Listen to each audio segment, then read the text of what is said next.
गर्मी में गंवार और मॉडर्न बहू की सुहाग रात। सुषमा, तुम्हारी एक बात मुझे अभी तक समझ नहीं आई। अमन के लिए तो तुम शहर की पढ़ी लिखी मॉडर्न लड़की लेकर आई हो, लेकिन अनुराग के लिए तुम गांव की गंवार लड़की लेकर आई हो। ऐसा क्यों? हम पिछले साल गांव गए थे। वहाँ मेरी मुलाकात गोपी से हुई थी। बड़ी ही सीधी सादी और भोली भाली लड़की है, इसलिए मैंने सोचा कि मैं उसका रिश्ता अनुराग से तय कर देती हूँ। वो भले ही गांव की है, लेकिन गंवार थोड़ी ना है। सुषमा और शशि आपस में बात कर ही रहे होते हैं कि तभी उन्हें बारात के आने की आवाज आती है, जिसे सुन सुषमा आरती की थाली लिए सबसे पहले अपनी मॉडर्न नायरा का गृह प्रवेश करती है और फिर अपनी गांव की गंवार गोपी का। गोपी बहू, कैसा लगा तुम्हें तुम्हारा नया घर? माँ जी, ये घर नहीं है, ये तो हवा महल है। हवा महल। इससे कितनी ठंडी ठंडी हवा आ रही है। What rubbish! क्या तुम्हें ये घर हवा महल दिखाई दे रहा है? मम्मी जी, आप किस गंवार को इस घर की बहू बनाकर ले आई हैं? देखिए शहर की पढ़ी लिखी मैडम, हम भले ही गांव के रहने वाले हैं, लेकिन गंवार नहीं है। हमने भी पूरी 4वीं कक्षा तक की पढ़ाई की है। हाँ। अरे बस भी करो तुम दोनों, अभी ठीक से घर में आई भी नहीं और तुम दोनों का झगड़ा शुरू हो गया। इतना कहकर एक एक कर अपनी बहुओं को उनके कमरे में छोड़कर आती है। ओ गॉड, कितनी गर्मी है!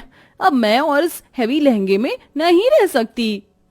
इतना कहकर नायरा अपना हैवी ब्राइडल लहंगा चेंज कर नाइट शॉर्ट ड्रेस पहनती है और अपने बैग से वाइन की बोतल निकालकर ग्लासेस में सर्व करती है कि तभी कमरे में अमन आता है। आप आ गए। मैं कब से आपका ही वेट कर। ओ नायरा, तुम कितनी ज्यादा अमेजिंग हो।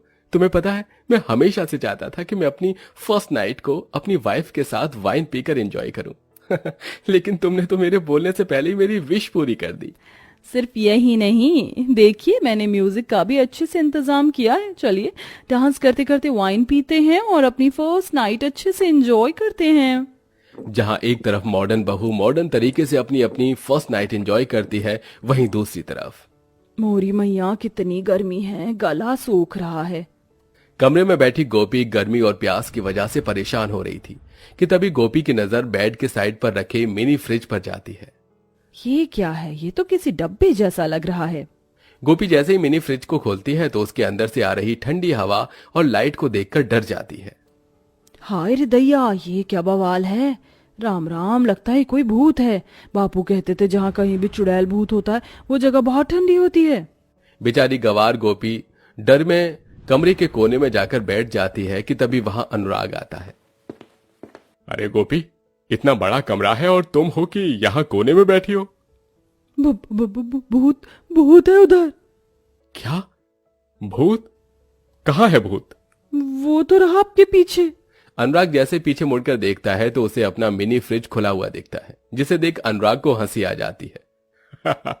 अरे गोपी, वो कोई भूत भूत नहीं है, बल्कि मिनी फ्रिज है। जैसे किचन में रखने के लिए बड़े फ्रिज होते हैं ना, वैसे ही रूम के लिए मिनी फ्रिज होते हैं। क्या? तुम भी ना गोपी, चलो अब तुम जाकर अपने कपड़े चेंज कर लो। अनुराग की बातें सुन गोपी जैसे ही बाथरूम के अंदर कपड़े चेंज करने के लिए जाती है। हाय रे दैया, ये क्या! मुझे तो लगता था कि हमारे गांव में ही नदी तालाब होते, लेकिन यहाँ तो शहर के अंदर भी नदी है। लेकिन ये थोड़ी अजीब है। बहुत गर्मी लग रही है, काम करती हूँ, नदी के अंदर जाकर थोड़ी गर्मी दूर कर लेती हूँ। बाथरूम में बने बाथ टब को गोपी नदी समझकर उसके अंदर कूद जाती है, लेकिन तभी गोपी का पैर बाथ टब में फिसल जाता है और गोपी पानी के अंदर अपने हाथ पैर चलाने लगती है।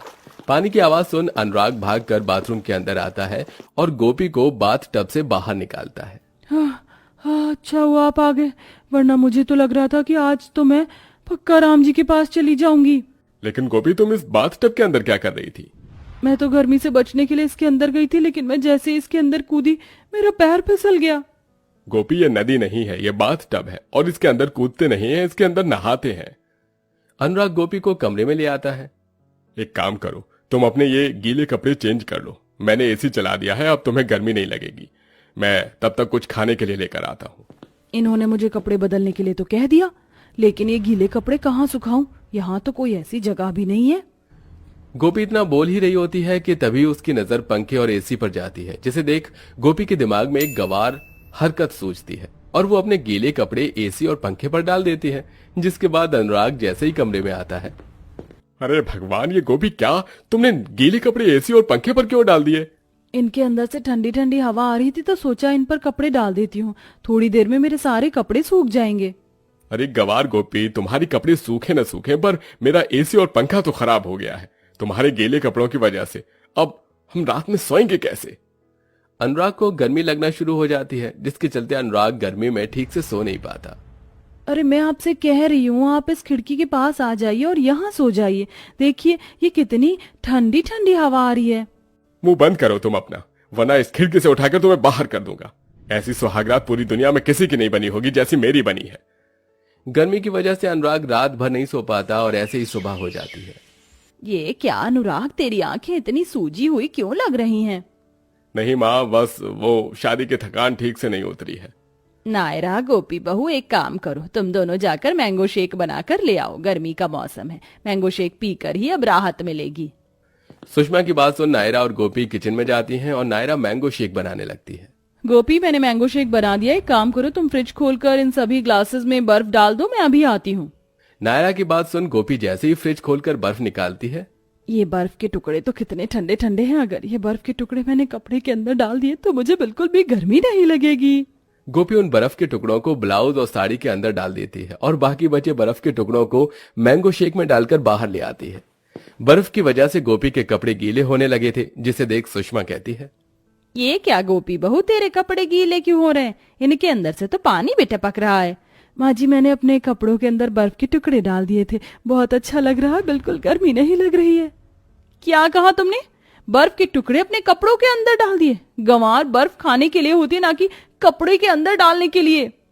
हाँ गोपी बहू, हम तो घर वाले हैं, अगर कोई बाहर वाला तुझे ऐसी हरकत करता देख लेगा तो हमारे घर की क्या इज्जत रह जाएगी। आइंदा ऐसी हरकत होनी नहीं चाहिए, समझी? शादी के बाद गोपी अपने ससुराल की सारी जिम्मेदारियों को अच्छे से संभालती है, अपनी सास की खूब सेवा करती है, लेकिन गर्मी से बचने के लिए अपनी गंवार हरकतों को करना बंद नहीं करती। मेरी बगिया के पौधे फूल कैसे खुश हो रहे हैं इतनी गर्मी में ठंडा पानी पीकर। आज तो मैं तुम्हें जी भरकर ठंडा पानी दूंगी। वैसे इन्हें पानी दे देकर मेरे पसीने छूट गए। एक काम करती हूँ, थोड़ा सा पानी अपने ऊपर भी डाल देती हूँ। गर्मी से परेशान होकर गोपी अब पाइप का सारा पानी खुद पर डालने लगती है। गोपी को यह सब करते हुए शशि देख लेती है, जिसे देख शशि गुस्से में सुषमा के पास जाती है। बड़ा शौक था ना तुम्हें गंवार बहू लाने का, देखो तुम्हारी गंवार बहू कैसे तुम्हारी नाक काट रही है। अरे हुआ क्या, कुछ बताओगी? खुद ही चल कर देख लो। सुषमा शशि और बाकी परिवार वालों के साथ जैसे ही गार्डन में जाती है तो देखती है कि उसकी गंवार बहू कैसे पाइप से गार्डन में खड़ी होकर नहा रही है और आसपास मौजूद सभी पड़ोस वाले उसे देखकर हंस रहे हैं। ये सब देख सुषमा को बहुत गुस्सा आता है और वो गोपी के पास जाकर उससे पाइप छीनकर जमीन पर फेंक देती है। मेरी ही गलती थी जो मैंने तो जैसी गंवार लड़की को अपनी बहू बनाया, ये सोचकर कि धीरे धीरे तू सब समझ जाएगी, लेकिन ये मेरी सबसे बड़ी गलती थी।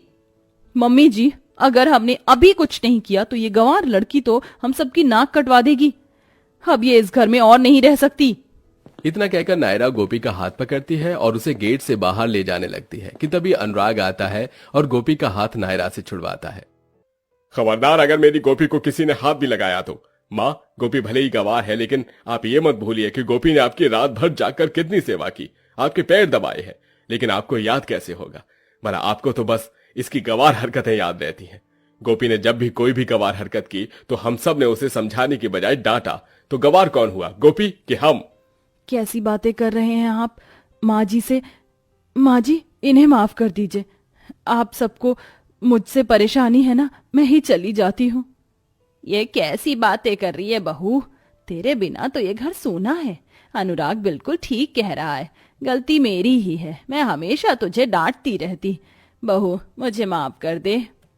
अब सुषमा धीरे धीरे गोपी को शहर के मॉडर्न तौर तरीकों के बारे में बताती है। वहीं नायरा भी अब अपनी सास के साथ मिलकर इसमें गोपी की मदद करती है, जिससे कुछ ही हफ्तों में गोपी धीरे धीरे शहर के सभी मॉडर्न तरीके सीख जाती है और अब हंसी खुशी अपने परिवार के साथ रहती है।